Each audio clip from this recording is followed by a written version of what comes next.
Hey there! Welcome to this walkthrough video of Publicate, where I'll show you how to recreate this beautiful newsletter within minutes. But let's start from the beginning, meaning from the Create tab.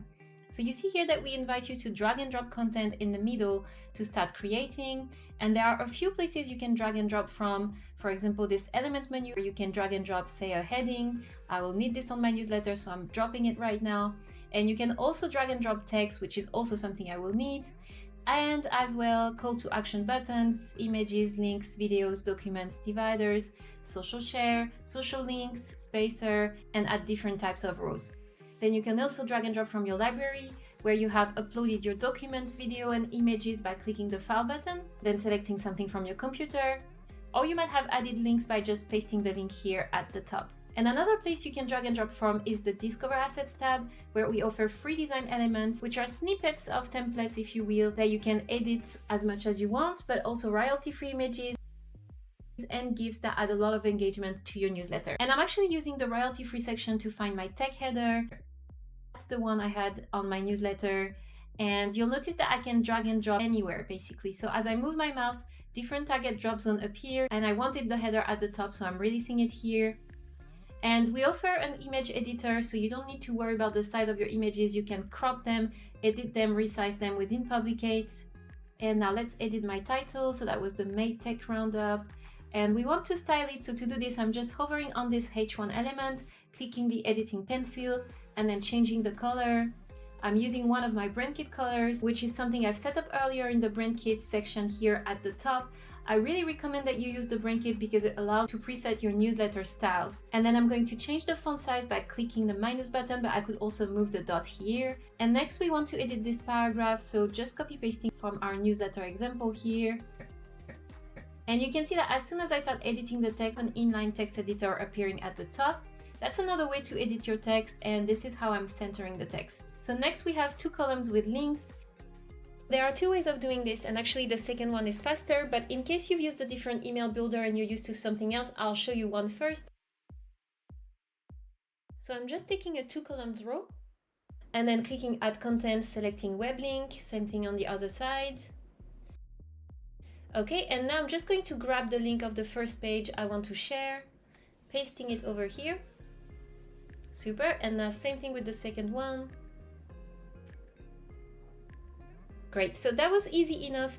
However, again, there's a faster way of doing this, so I'm deleting this row here. And now all I'm gonna do is pick up the links that I've already added to my library and build as I go. So look, I'm just bringing one link here in the middle.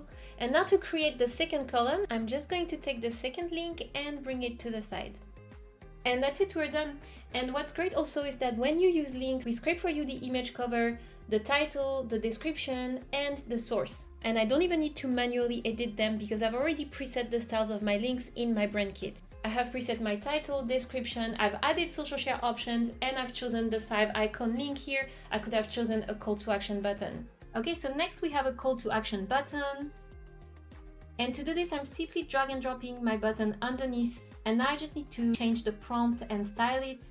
And I will use this brand kit color I've preset earlier.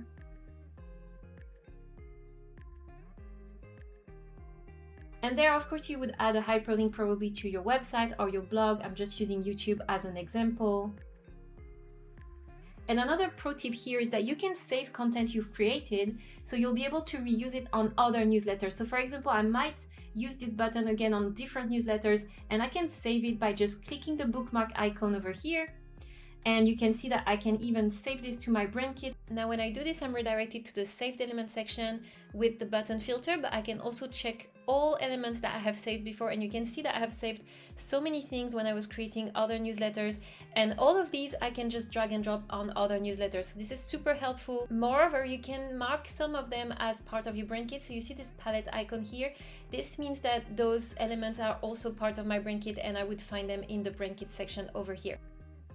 Okay, so back to building the newsletter, and you see those last 2 rows, I didn't even create them. Publicate did it for me. All I did was using the free content in Discover Assets, where we offer like mini pieces of templates that people use frequently, for example, headers and footers. And here is the social proof one that I wanted to use.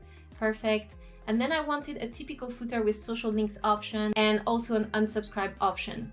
Right, so now I just need to edit it so it goes well with my brand. So editing the row, changing the background color, again using my brand kit colors, and also an unsubscribe option. And then there's also this text unsubscribe that we want to set up to white.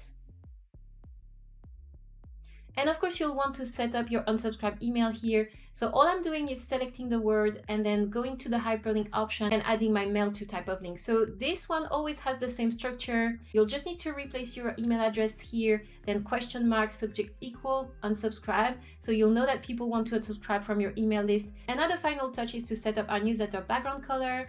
To do this, I'm going to the newsletter settings where you can set up different things, the newsletter width, the background color, the hyperlinks color, and also preview text for your emails. But here I will just change the background color. I could use the colored wheel, but I already have the color code, so just pasting it here. And voila, in just a few minutes, you've created your newsletter. Next, you'll probably want to check in preview mode how it appears on desktop and on mobile. Then you can also send yourself or your colleagues or clients a test email. Actually ready to send, you can click on publish. This button is available also in the editor, not just in preview mode. And you can see that we have integrations with Gmail and Outlook that I strongly recommend you install. They allow you to insert your newsletter directly from your email draft. And if you use any other email provider, just click copy to clipboard and then paste this in your email draft.